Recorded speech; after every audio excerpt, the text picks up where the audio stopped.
ដូច្នេះនៅក្នុងសេចក្តីទាំងអស់នេះពុទ្ធបរិស័ទបងប្អូនកូនចៅសន្សំឧបនិស្ស័យទាំងមានឧបនិស្ស័យក្នុងព្រះសាសនាសូម្បីយើងអត់ទៅរួព្រះអង្គក៏ព្រះអង្គមករកយើងដែរនឹងឯងដូចជាអុកសេនអីចឹងមើលមានបានទៅរួព្រះអង្គឯណានៅសម្ដែងសិល្បៈលើចុងអាស័យក្រុងរាជក្រឹសព្រះអង្គយាងមកសម្ដែងពធឲ្យស្ដាប់សម្រេចព្រះរហ័តនៅលើចុងអាស័យចឹងទៅបើពំនុះសោតទេ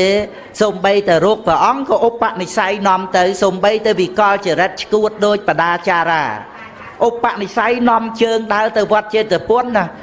ផ្លូវមកសន្ធឹកទៀតមិនក៏មិនទៅ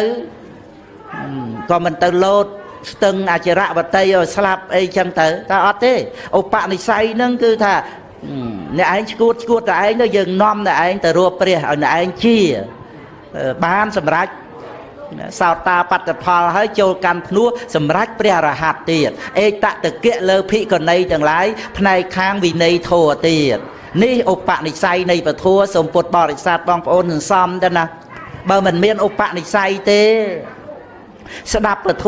កលាស់គាថាមកគាថាធ្វើម៉េចសម្រេចមគ្គផលទៅ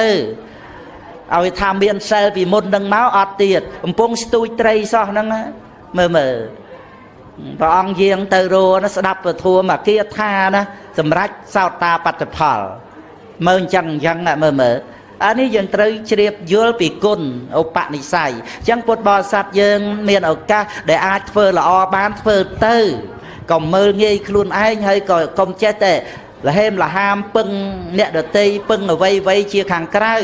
ឲ្យតែយើងនៅមានខ្យល់ចេញចូលយើងគិតថាយើងនៅរស់ដូច្នេះឱកាសសម្រាប់យើងគឺក្នុងពេលវេលានេះឯងទាំង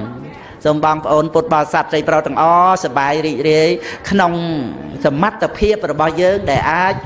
ជួយខ្លួនយើងឲ្យបានកើតមកជាមនុស្សឥឡូវយើងបាននៅរស់ជួបនឹងពធយើងអាចបំពេញបុណ្យកុសលបានអញ្ចឹងរស់នៅជាប្រក្តីកុំកើតទុកកុំអបសុកអបសានកុំរវើរវាយកុំមួម៉ៅក្តៅក្រហាយកុំអាឡោះអាល័យអ្វីទាំងអស់ប្រើប្រាស់តែរបស់ដែលមាននឹងឲ្យជាប្រយោជន៍សំខាន់ទៅអ្វីទៀតគឺថាយើងសិក្សាទៅតាមធម្មតាធัวអញ្ចឹងទៅទាំងកុំទៅប្រឆាំងជាមួយគ្នានឹងការពិតព្រោះការពិតមិនមែនអាក្រក់សម្រាប់យើងទេឲ្យតែយើងបានដឹងដោយល្អការពិតនឹងឲ្យយើងបានទៅជាព្រះអរិយបុគ្គលទៀតផងទាំង